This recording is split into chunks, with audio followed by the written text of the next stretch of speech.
Today, for my tasting, I'm lucky enough to be looking at some Corton-Charlemagne Grand Cru from Louis Latour, the 2015 vintage. Hello there. I'm going to stop over in Dubai on my way back to New Zealand, having spent some time in Europe. So I'm in Emirates business class lounge on Concourse B at Dubai Airport, looking at the wines available to try. I was delighted to see a Grand Cru Burgundy. In this case, it's a 2015 Corton-Charlemagne from Louis Latour. Louis Latour, they describe themselves as négociant éleveur, although sometimes they're referred to as domaine Louis Latour. And they do have substantial vineyard holdings. In fact, they are the largest owner of Grand Cru vineyards in Burgundy, with a holding of somewhere in the region of 48 hectares. And their largest portion of Grand Cru vineyard is actually Corton-Charlemagne. Corton-Charlemagne, the white appellation for the vineyards at the top of the Corton Hill. And the Corton Hill is a limestone outcrop at the northern end of the cotesdebeaune. Louis Latour established the company that now bears his name in 1797, and today the company is still in the hands of his descendants. So as I say, Louis Latour have the largest holdings of Corton-Charlemagne, with 10.5 hectares in total, which makes up almost 20% of this particular Grand Cru. And I think it's fair to say that Louis Latour's management of their vineyards will have contributed to the fact that Corton-Charlemagne became a Grand Cru in 1937. The Latour family have a much longer history of owning vineyards within Aloxe Corton, into which most of the Corton-Charlemagne Grand Cru falls. Their history as vignerons going back to the 17th century. In 1834, they bought the Corton Grancey winery, and it very much seems as if Corton Grancey was very much ahead of its time. Evidently the facility is laid out on 5 levels so that the winemaking can be done entirely using gravity flow. As I say, I think as a company, Louis Latour was influential in ensuring that Corton-Charlemagne became a Grand Cru, because in the late 19th century, following phylloxera, when Aligote and Pinot Noir that had been planted there had been killed, they replaced that with Chardonnay, and thus those vines were well established. And in 1937, Corton-Charlemagne gained its Grand Cru status. As I say, the hill is a limestone outcrop. They describe the soils in their portion of Corton-Charlemagne as being stony limestone, so I assume there's a sort of a marl constituent there. And Louis Latour's holdings are some of the best vineyards on Corton-Charlemagne. They have a southeast exposure, which gives some of the best ripening conditions. And to enhance this, Louis Latour will pick as late as possible to try and give the wines as much richness and ripeness as possible. The notes say that the vines in Louis Latour's vineyards are 30 years old, so fully mature vines. And they say that yields are kept down to 40 hectolitres per hectare, which is less than the maximum 48 hectolitres per hectare, which is permitted for Corton-Charlemagne. Now, the wine is 100% Chardonnay. Now, for a white Burgundy, you might not think that that was unusual, but the regulations for Corton-Charlemagne allow up to 30% of Pinot Blanc to go into a blend. Everything is hand-picked and is fermented in 100% new French oak barrels, and those barrels are actually made by Louis Latour's own cooperage. They use medium toast oak, and as well as fermenting in barrel, the wine will undergo its malolactic conversion there and will continue aging with its lees, occasionally being stirred up for between 8 and 10 months. The producer's notes suggest that this wine has a cellaring potential of between 10 and 15 years.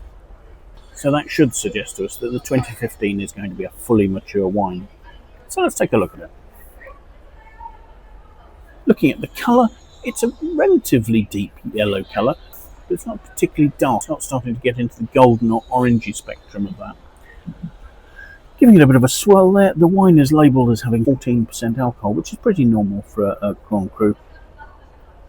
Having said that, at first it seems a little reticent to throw some tears on the side of the glass, but I think eventually it's doing so. So let's see what we make of the aromas, shall we?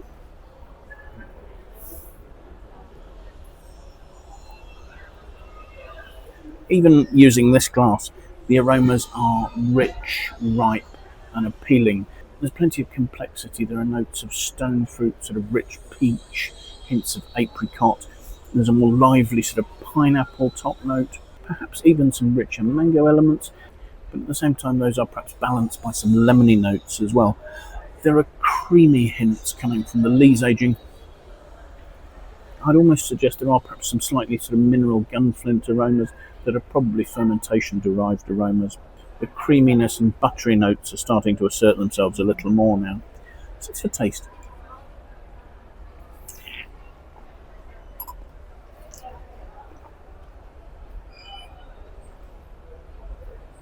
On the palate, the wine is dry, and there is a nice crispness.